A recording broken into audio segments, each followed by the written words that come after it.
Hello and welcome to our monthly community engagement webinar. We are so thankful you joined us on this really cold day.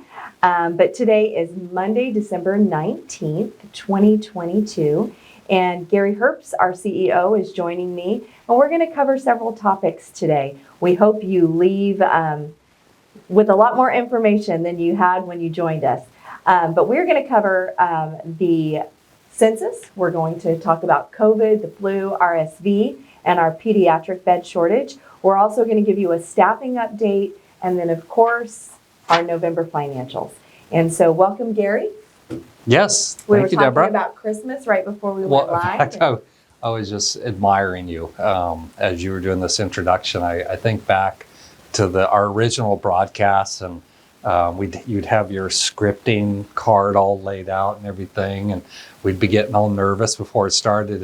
And here we were just having a full-on conversation until Daniel goes, okay, 3, 2, 1, and then boom, we go into production mode. So we've come a long way. You know what? Deborah. We made a commitment. You made a commitment in 2020 that we were going to keep our community informed and updated, and even when the updates are hard and painful and the questions make us go, we've stayed true to that. So, and that is a testament to great leadership here at Kaweah Health. And so thank you, Gary. Yeah, no, thank you. Appreciate that. All right, so COVID is not gone, although the governor is going to declare it over, but let's talk about COVID. Yeah, so you're right.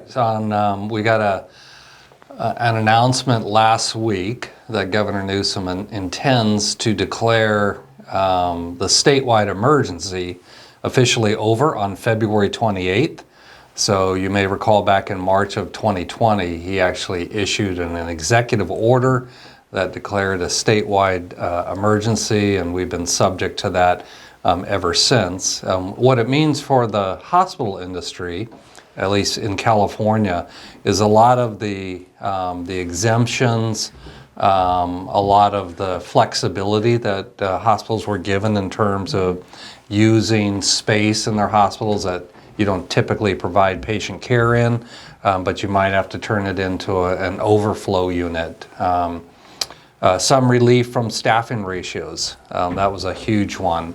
But all of those will be formally rescinded on February 28th, and if you have a particular circumstance that you think justifies an ongoing, relief or exception, then you have to apply for that as an individual hospital. So, but in terms of is COVID gone, we were actually just talking before we got on air here that this has been a pretty severe respiratory season so far.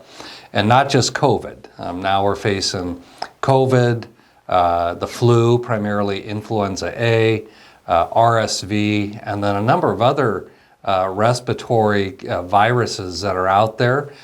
We have a lot of patients that are coming in that we're testing for all 3 of those known viruses, and they're testing negative, and yet they clearly have respiratory conditions going on. So I know we were all commenting that very difficult to find common cold or flu treatment medications in the pharmacy, like NyQuil and Tylenol and things of that nature. So definitely a lot of people getting hit this season. So gosh, come back full circle, wash your hands a lot, socially distance where you can. I know we're tired of wearing masks, but all those same things that were really beneficial and effective at keeping people well continue to be kind of the mantra. So Kaweah continues to be a very busy hospital, although things have cooled down since December 4th. So that was just a couple Sundays ago that we found ourselves overwhelmed. Every bed was full. We had more than 50 admitted patients that were holding in the ED. We were short-staffed, so once again we called a code triage. Essentially we called an internal disaster because of the census saturation, and so we started calling doctors and nurses and really anybody that we could get to come in, help transport patients. So really somebody in any kind of role was coming in, and thank you to all of you that did that. So right now our inpatient occupancy is at 93.1%, so that's an improvement over the more than 100% that we had been experiencing. The medical surgical area is where we see the most impact. We actually have a little bit of elbow room in our critical care areas like the ICUs and the intermediate critical care, but med-surg is where many of our flu and now COVID patients are going. But we did have 40 adult and 1 pediatric COVID patient in the hospital today, none of them in critical care, so very different than what it looked like last year at this time. One of those adult patients is on a ventilator, but in a medical surgical bed, so that's encouraging. And then I thought you'd find it interesting, every week we get a report that shows us those that do test positive for COVID, how many are testing positive as their primary diagnosis versus a secondary diagnosis. So the week that ended December 18th, we newly admitted 39 patients that tested positive for COVID, but only 31% or 12 of those 39 had COVID as their primary diagnosis and what put them in the hospital. So almost 2/3 of those COVID positive patients were in the hospital for something else besides COVID. They could have been in the hospital for RSV or flu, but also tested positive for COVID, but they weren't really exhibiting the COVID type symptoms, although there's so much overlap of symptoms. So This is our first ventilator patient, COVID patient, though, in a while, yeah, and haven't seen a pediatric patient in a while. You'll see if you look daily. Probably just a few days ago, we did have a patient in the ICU, and they got upgraded to med-surg. I don't think we're really seeing any mortality. It's been a while since we had a COVID death, so that's wonderful news. Yeah. So the pediatric bed shortage, I don't know, we may have just mentioned this in November, but there's a pediatric bed shortage up and down the state of California. Yes. On that regional call, I know Sierra View at one point was transferring kids to Las Vegas. I have a friend who her daughter was transferred to Stanford, so there are not beds in our vicinity available for pediatrics. Yeah, I think that was at the height of the RSV. I won't call it a pandemic, but definitely this has been a very difficult RSV season. We see RSV almost every single year, and I've got some historical stats to share with you, but this has definitely been an intense RSV season. We've seen it, many pediatric admissions ourselves. We're seeing adults with RSV as well. So it's not just an infant, pediatric virus. We do see it in adults, and particularly in older adults. I think today we have a 12-bed pediatric unit, and 7 of those beds were occupied today. RSV, though, does appear that it's starting to wane. It's starting to, have hit the peak and starting to come down. I know the Valley Children's Hospital is still very, very busy. We were ourselves having to transfer patients as far away as San Jose, Orange County, because Valley Children's was full. So fortunately, that's kind of let up a little bit. So let's take the pandemic out of the equation and compare flu now versus flu in 2019.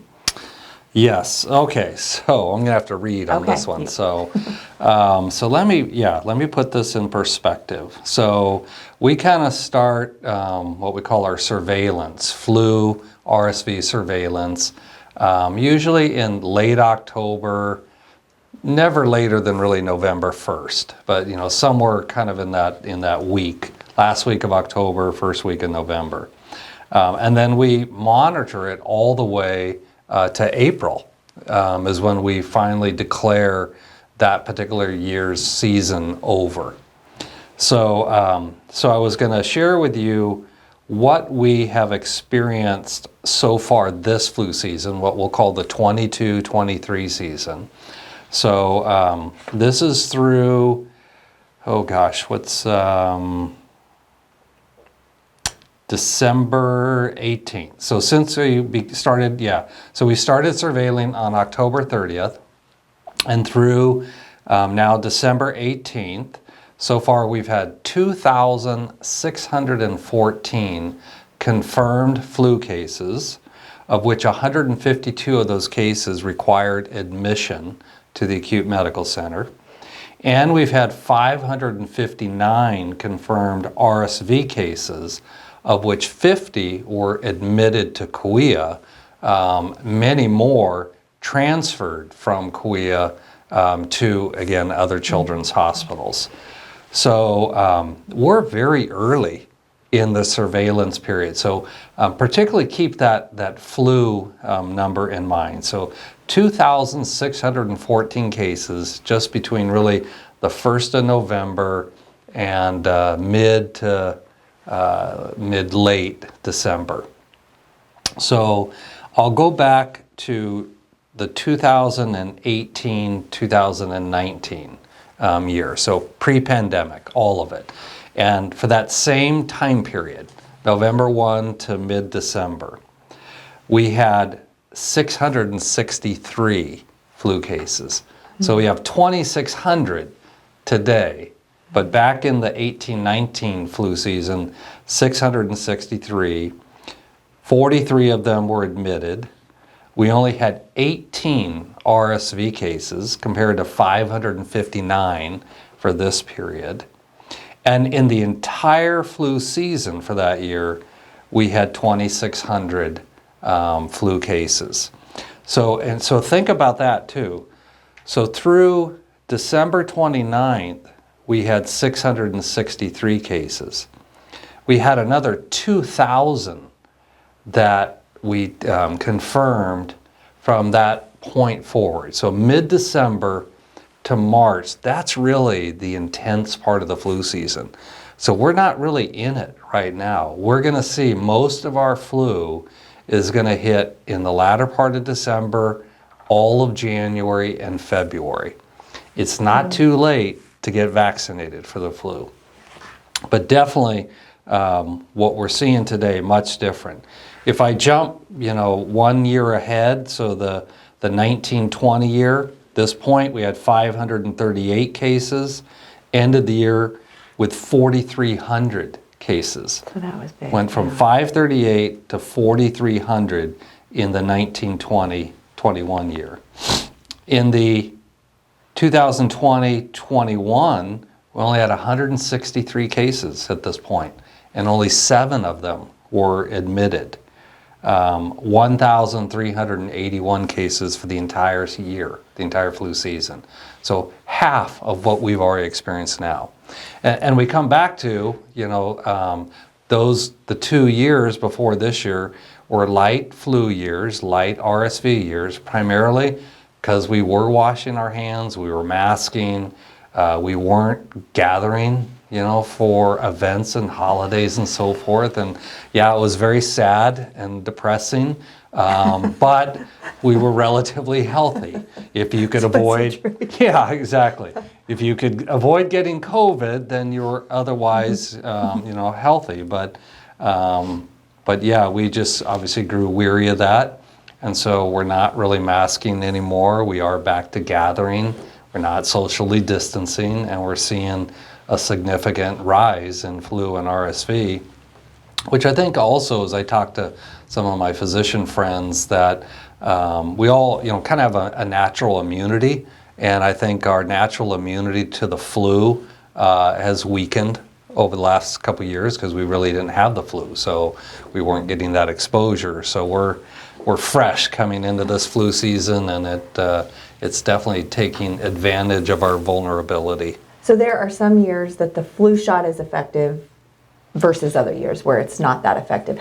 Are they coming out and saying that it's going to be effective? I'm hearing down in the 30% range. You know, it's every year the vaccine kind of has the basic variants, the different strains of the flu. There's like 4 or 5 of them that they always include as a base, you know, component of the vaccine.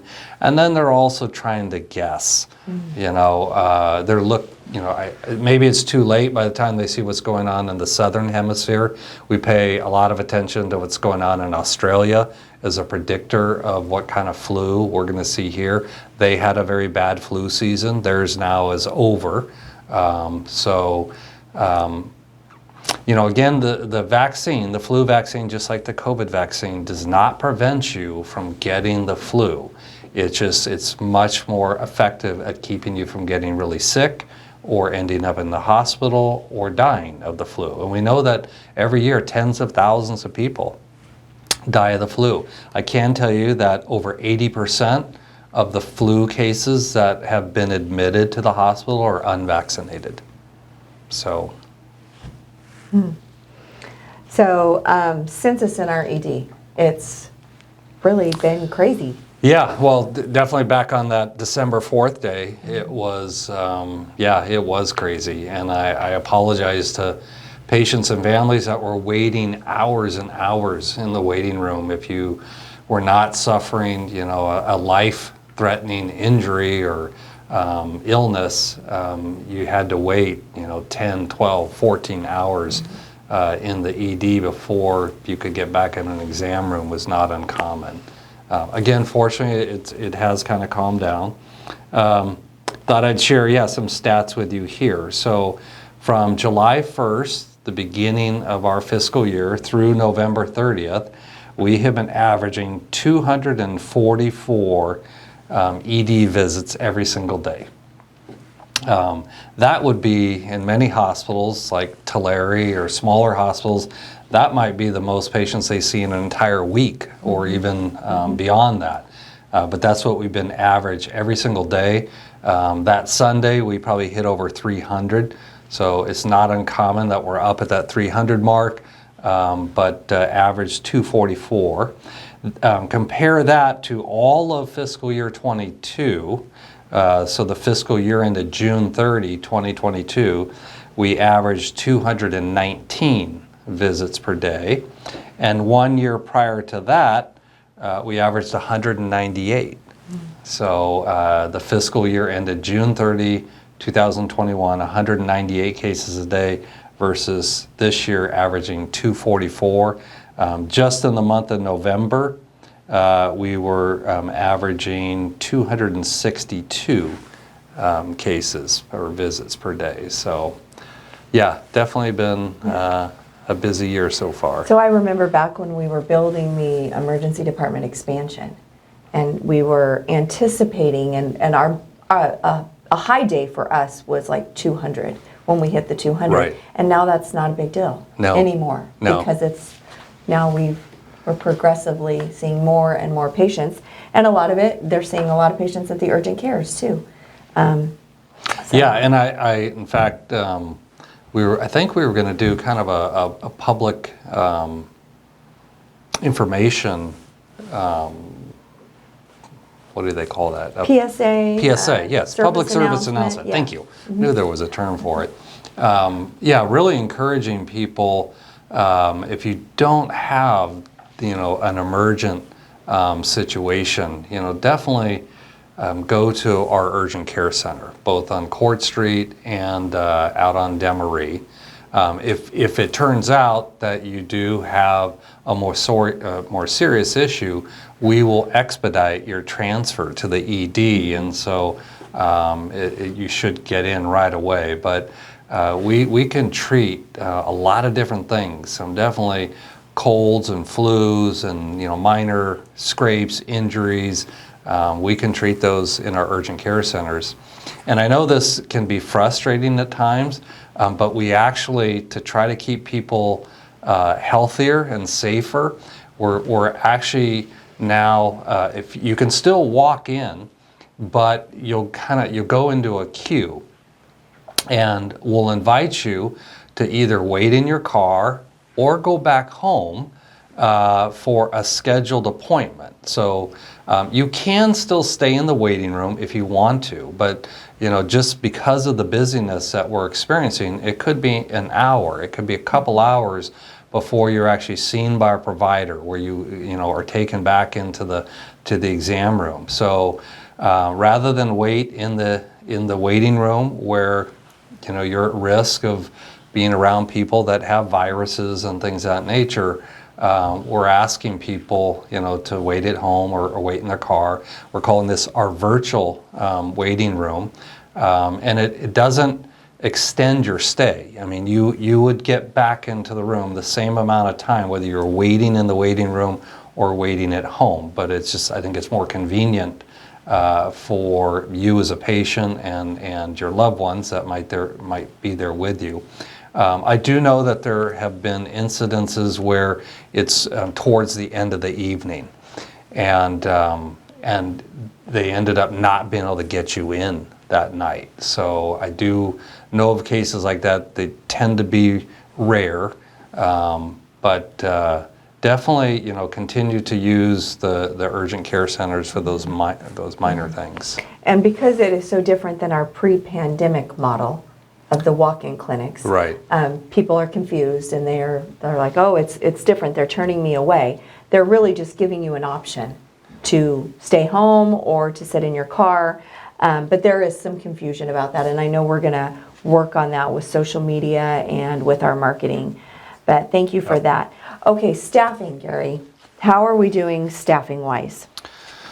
Still a challenge, without a doubt. I think we had, as of Monday, 515 open positions across the entire organization. 189 of those open positions are registered nurses, and another 47 of them are licensed vocational nurses, or LVNs.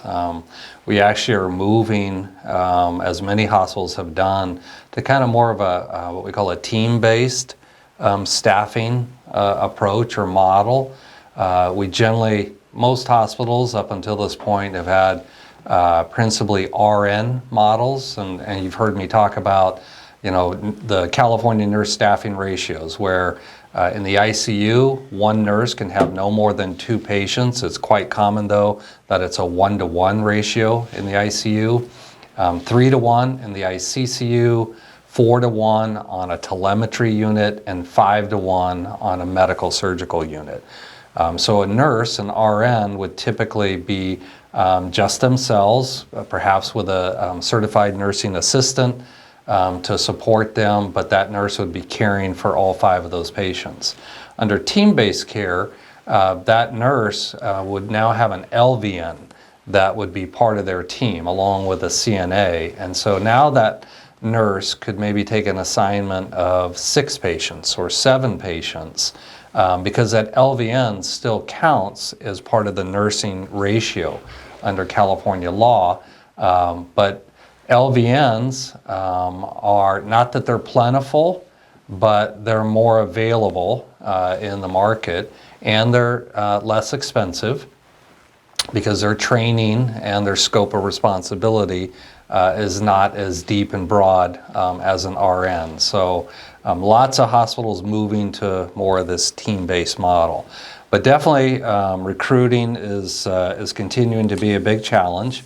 We just, this last week, so on December 12th, we gave all bedside nurses a $2 an hour raise. The market continues to be in major flux. There is definitely a wage war that is going on among hospitals because the shortage is so severe and so widespread that hospitals are really reaching very deeply into their pockets and their cash reserves to continue to drive up the average hourly wage of a nurse, offering sign-on bonuses, recruitment bonuses, relocation bonuses, retention bonuses to stay with an organization. So still very challenging. So in addition to that $2 an hour raise, we also have just instituted a new program we're calling 7 for 7. So you're aware that over the course of this pandemic, we have been rewarding our RNs who typically work 3 12-hour shifts a week or 6 12-hour shifts in a 2-week pay period. If they would work a 4th or a 5th shift in a week, 12-hour shift, not only would we pay them time and a half, but we would pay them a $1,200 bonus for that 4th shift and a $1,500 bonus for that 5th shift. It was totally voluntary. Sometimes a nurse would work an extra shift in a pay period, other times they wouldn't, so it wasn't very predictable for us. But now, and to give you perspective, just in this last year, in the last 12 months, we spent $16 million on extra shift bonuses. And not just for RNs, we were providing that extra shift bonus for a lot of different hard to fill, hard to recruit clinical positions. But the 7 for 7 is actually something that an RN, a bedside RN, will sign up for. And it's almost like a contract. And they will actually sign an agreement that says for the next 10 weeks, I will work a 7th shift every pay period. But I will, and it will be every pay period, except if you were sick or on vacation one week, then it wouldn't count for that week. But if you make that commitment, then every shift you work in that 2-week period, every hour that you work in that 2-week pay period, you will receive a $7 an hour bonus on top of your regular pay rate. And some of those hours in that 7th shift will actually be paid at overtime as well. So people are saying, how can you afford to do that? Because it will cost millions of dollars to fund that 7 for 7 program. However, it will also save us millions of dollars, more actually, than what we'll be investing in this program, than what we're paying contract traveler nurses now. Because this is predictable now, the hours that will be worked, because the nurse is committing to this contractually, then we have the confidence to know that we'll be able to staff. And so therefore we can let go of those traveler RNs and avoid that cost. Even though they've been coming down, they're still $130 an hour, and the market's starting to tighten. So if I'm paying an employed nurse $50 an hour, and I'm now going to pay them $57 an hour, it's still a heck of a lot less than a contract nurse. So there's been a lot of interest in it. We've got dozens and dozens of nurses that have signed up. We're trying to get as many as 400 to sign up, which would be about half of all the bedside nurses that we have here in the acute medical center. So that's slowly rolling out. Speaking of travelers, we are now down to 149 as of the end of the November 26th pay period. That's off a high of 229 that we had at the end of the September 3rd pay period. So we have come down, 80 traveler nurses, which has saved us millions of dollars. We would love, to continue to see that number go down. We would much rather pay our own employees, our own nurses, extra money for working that extra shift than to pay it to a third-party, for-profit, staffing agency that does pay that nurse a higher rate than they might make in a hospital, but so much of it goes towards profit as well. So I want to jump back up because somebody has chatted in a question about the pediatric bed shortage. So since it's a statewide kind of an emergency, would the state not allow us to make other areas overflow areas for pediatric beds, kind of like we've done for COVID, overflow COVID areas? I know there's probably a lot of logistics around adolescent or pediatric nurses versus a regular nurse. But Right. How difficult would that be? Yeah, I don't know all the nuances here. I believe I heard recently that Valley Children's won't accept any adolescent older than 14. Mm-hmm. So that's one of the reasons,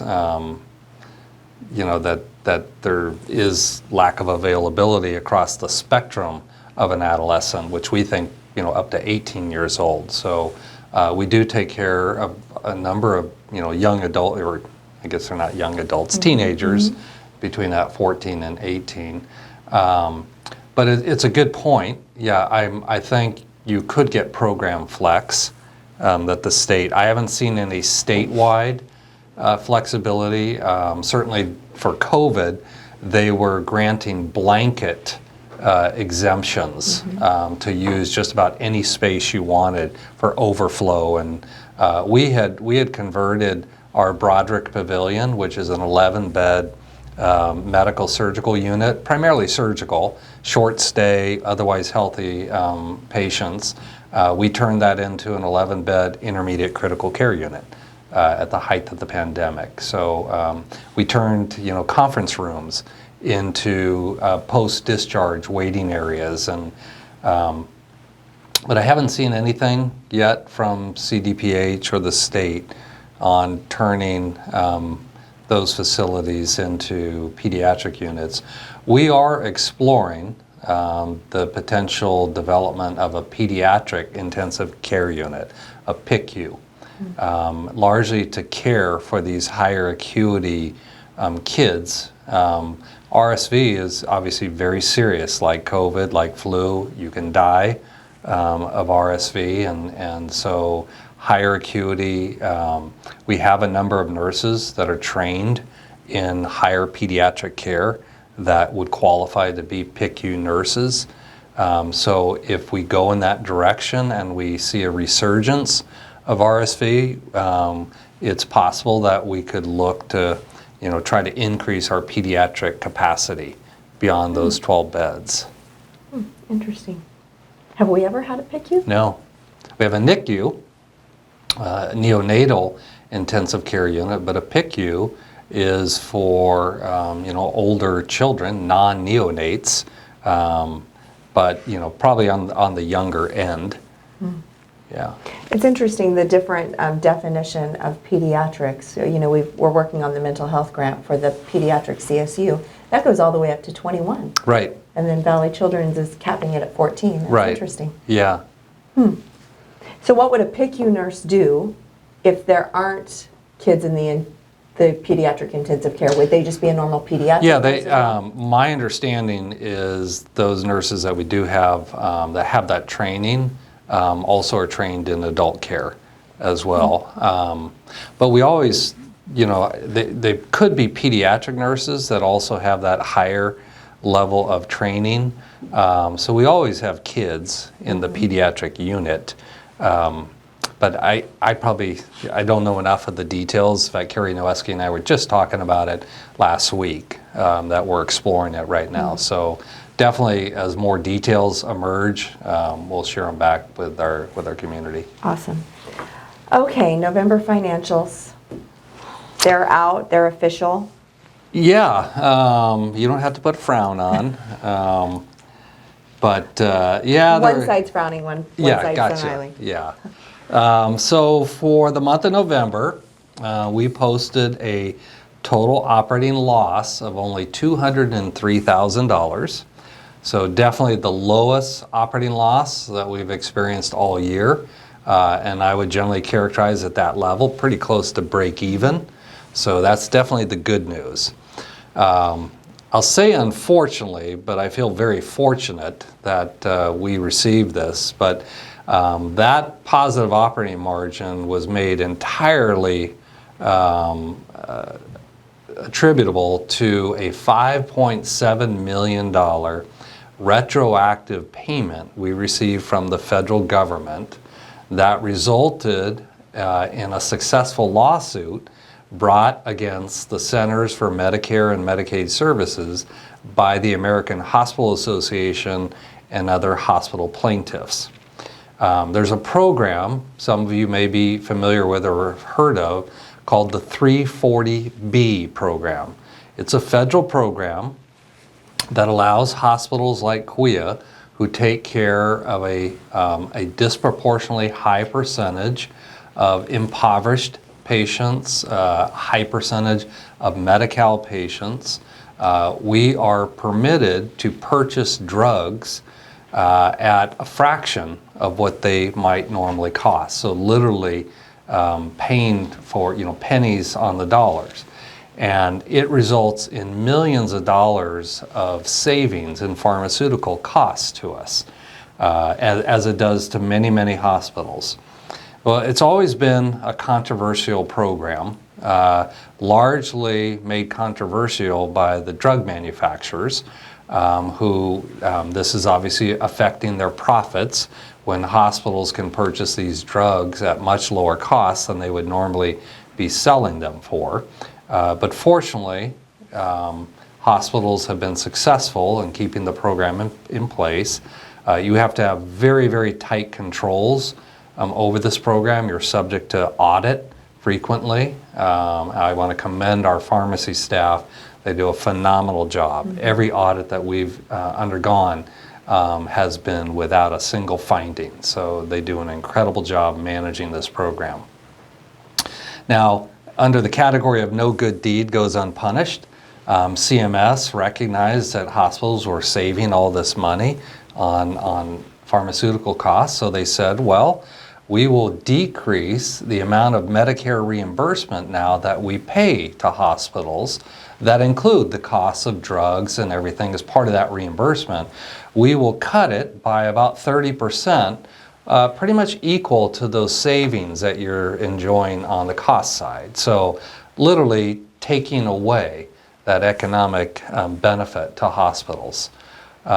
So we all sued the federal government, and we finally prevailed in court and won our case. And so Medicare is having to retroactively go back several years to reimburse hospitals for that amount of money they took away. And now going forward, we will be paid that full reimbursement rate without that 30% cut. So that's all great, great news. Mm-hmm.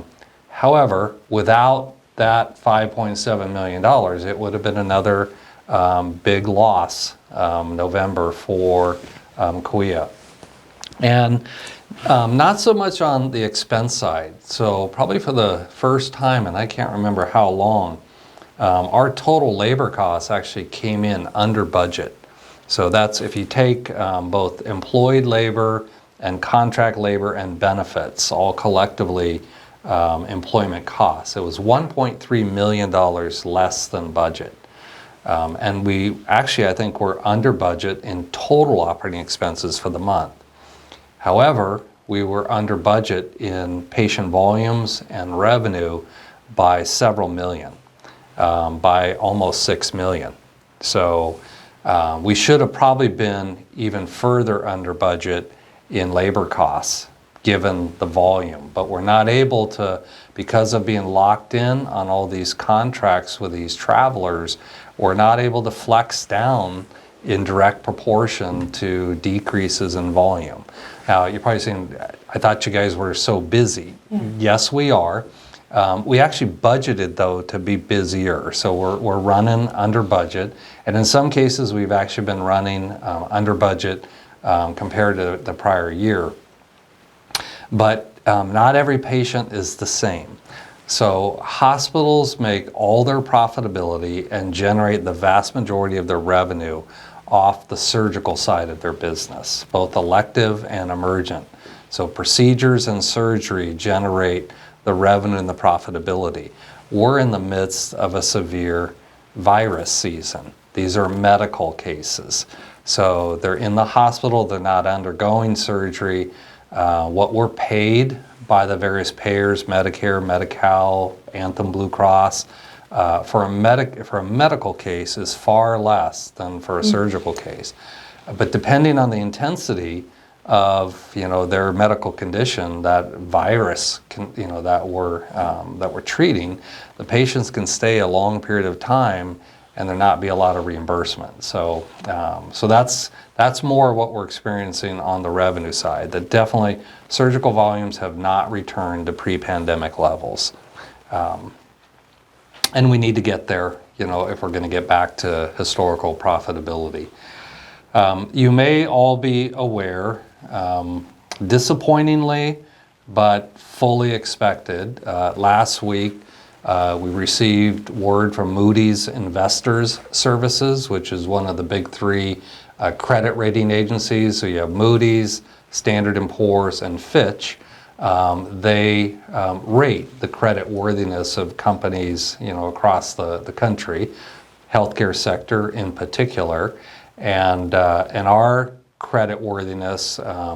We have about $218 million in tax-exempt revenue bonds that we've issued over the years to fund our expansion, our growth, new facilities, technology, and so forth.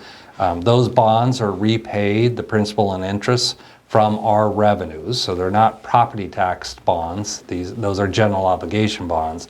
These are tax-exempt municipal bonds or revenue bonds. And so we pay that principal and interest. And they're held by investors, a lot of times in fixed income mutual funds, buy Kaweah bonds, or individual investors across the country that want to buy a municipal bond that's exempt from federal and state income taxes, the interest on it.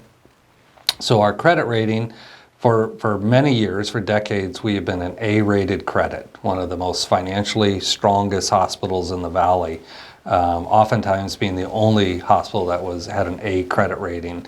Unfortunately, we were downgraded to what's called a BA1 by Moody's, which it was actually a 4-level drop in that credit rating. Doesn't mean we're defaulting on our debt. We fully intend to continue to pay back all that principal and interest that we borrowed from those bondholders. When we met with Moody's to go through the credit review, we went in great detail about our financial recovery plan that is currently in full implementation, and we're definitely starting to see the fruits of it as we reduce the number of travelers and renegotiate a lot of our health plan contracts to achieve higher reimbursement rates, to reduce supply costs, things of that nature. But Moody's wants to see the results. They love our plan. They think it's sound. But they're from Missouri, the show me state. Show me that your plan generated the results that you're predicting it will. And so we told them, well, you'll be back, and we're going to be looking for that upgrade from that BA1 level. But we fully understand that they want to wait and see that the results occur. How often do they do It's that? usually annual.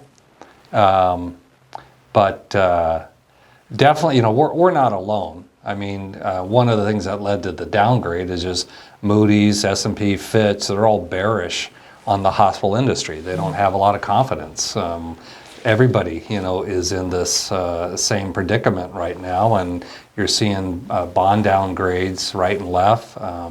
Adventist Health just had their bonds downgraded. Dozens and dozens of hospitals across the country going through downgrades right now. I just finished a series of calls last week. We had our annual investors call, about an hour-long call. In fact, it's recorded. People can go on and watch it on it's called EMMA, which is EMMA, which is probably Municipal Something Market. Don't know what the acronym stands for, but it's all recorded for investors to be able to listen to.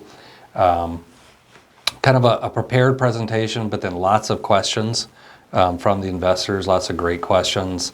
And then prior to that, Jennifer Stockton, our Director of Finance, Melinda Tupper, CFO, and myself had 3 one-hour meetings with our major lenders. So we do both public revenue bonds, where we have it underwritten, by brokerage firms that go out and sell our bonds in the public. And then we also do private placement, where we will go to a single bank or maybe 1 or 2 banks and place a large revenue bond offering with them.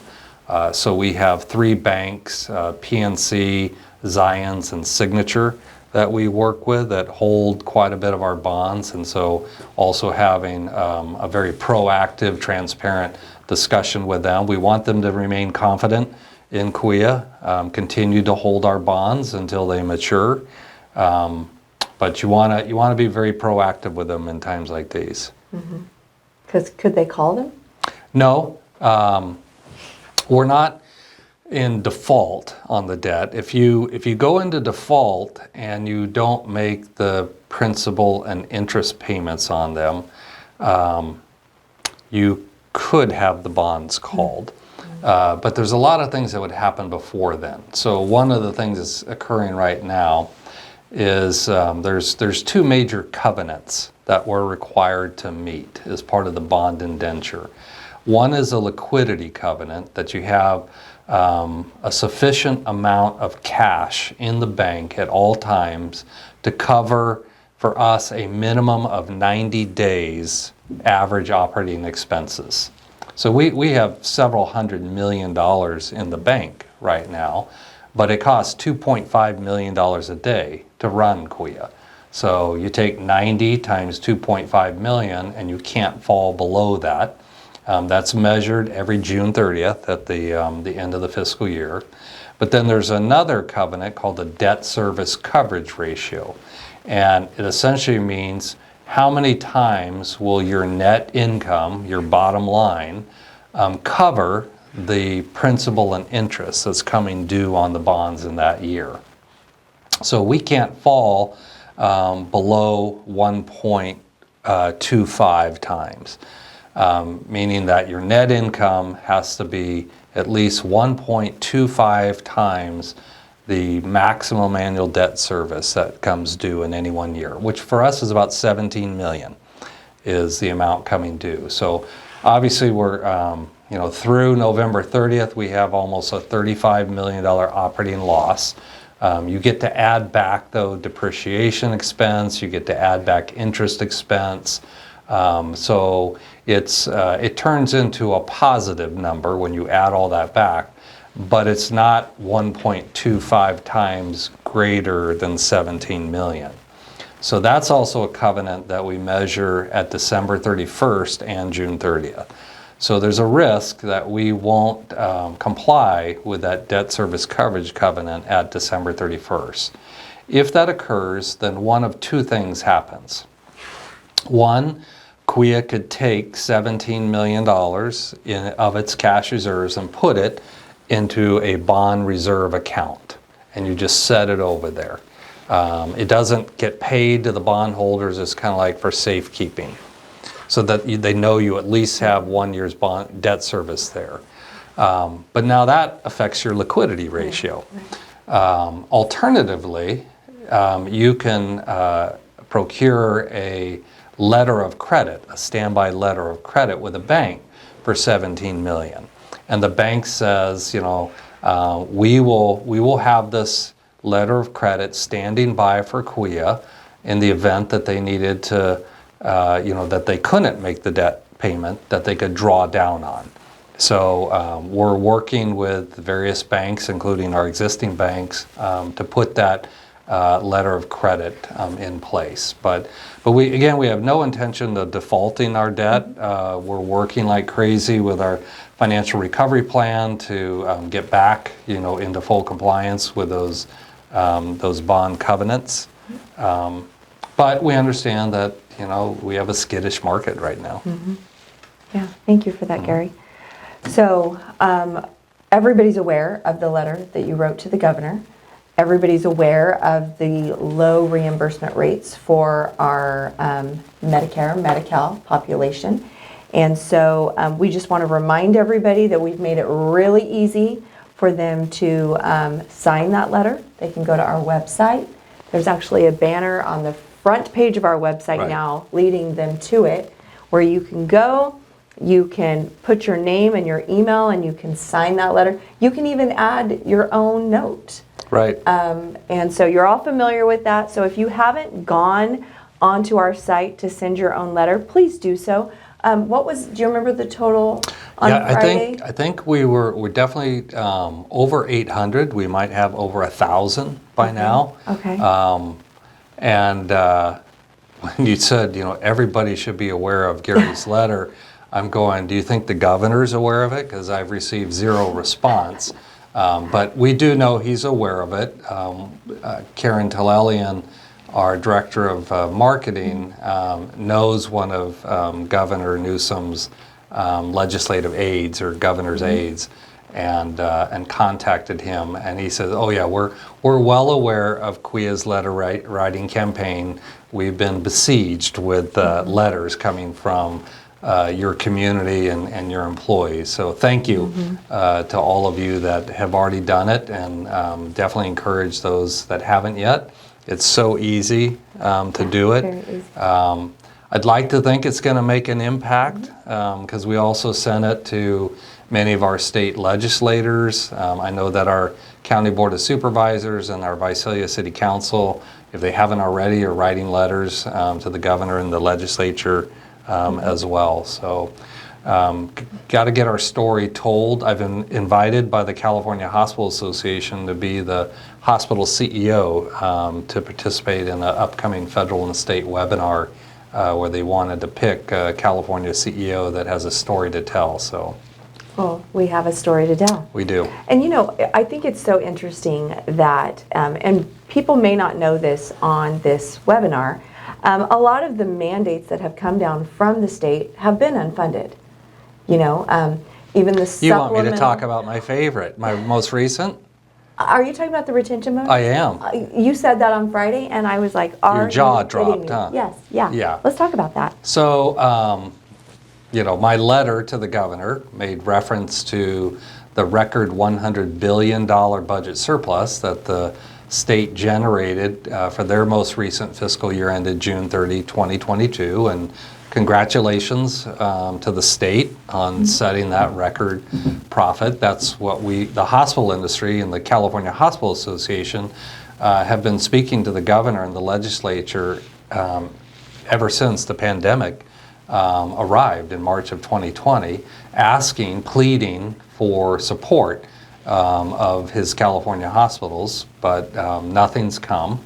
And so, not that the governor is not listening to what's going on with healthcare. He's very active in participating in the pandemic, and he wanted to demonstrate or show his appreciation to all of California's healthcare workers that have worked so heroically and selflessly through this pandemic, and I couldn't agree with him more in wanting to recognize and support them. So he created a $1.4 billion pool, part of that $100 billion, that will be paid as a retention bonus to all non-supervisorial employees of California hospitals. So if you're like me or Deborah in a supervisory role, a management role, then we're not eligible, which is fine. But all other hospital employees are eligible for it. If you're a full-time employee, you will receive a $1,000 retention bonus. If you are a part-time employee, you'll receive $750. There's an opportunity to receive an additional $500 bonus for full-time employees through a matching program with the state. Which they were all very excited to hear that. Yes. The employees that was great. Everybody was very excited. They were very excited, and I'm excited for them. $1,000. Unfortunately, they won't see that check until probably February because there's an eligibility process. Every hospital goes through all its records and everything. You had to be employed, I think, on November 28th.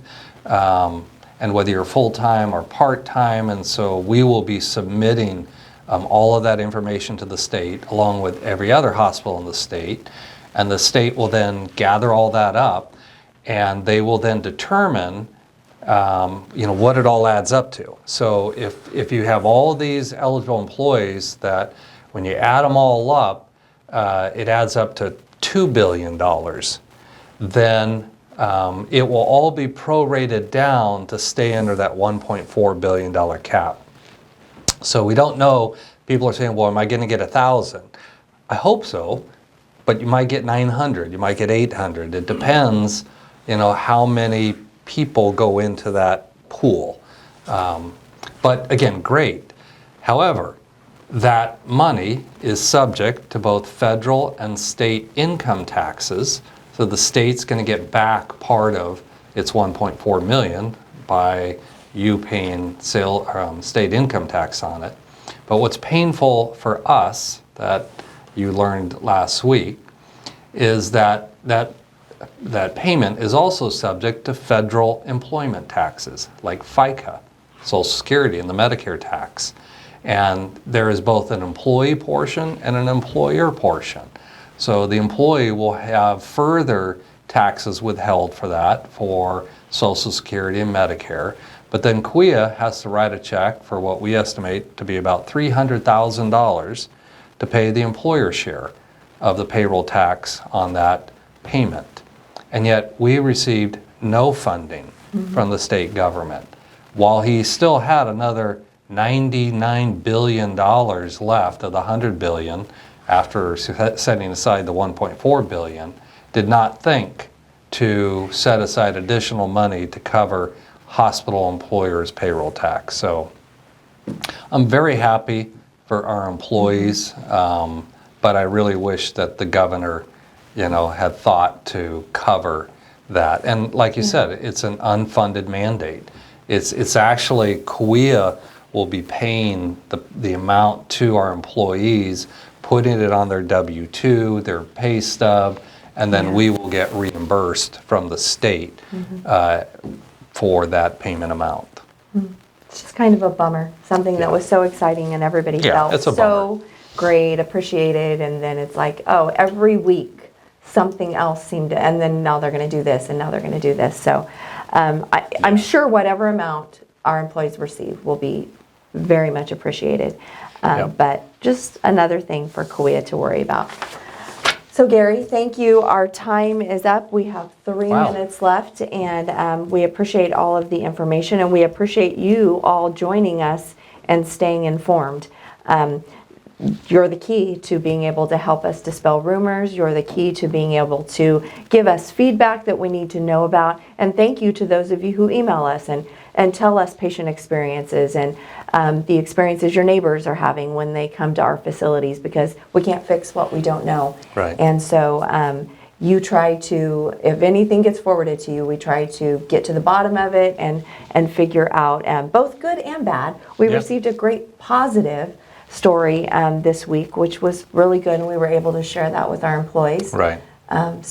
Yeah, and I would echo what Deborah said, and don't just wait until our monthly huddle here. At any time, you have a question, any day of the week, any day of the month, you have a question about something, please reach out to Deborah, and we will respond very promptly. And then probably somebody's thinking the same thing, and so we'll bring that to the next community huddle as well. So I know this is the last community huddle that we'll broadcast before the new year. So on behalf of myself and Deborah, Daniel and Maria in the studio here, and really on behalf of the entire Kaweah Health organization, I want to wish you all a Merry Christmas, a Happy Holiday, and a joyous and happy New Year. I know we certainly are holding out lots of hope that 2023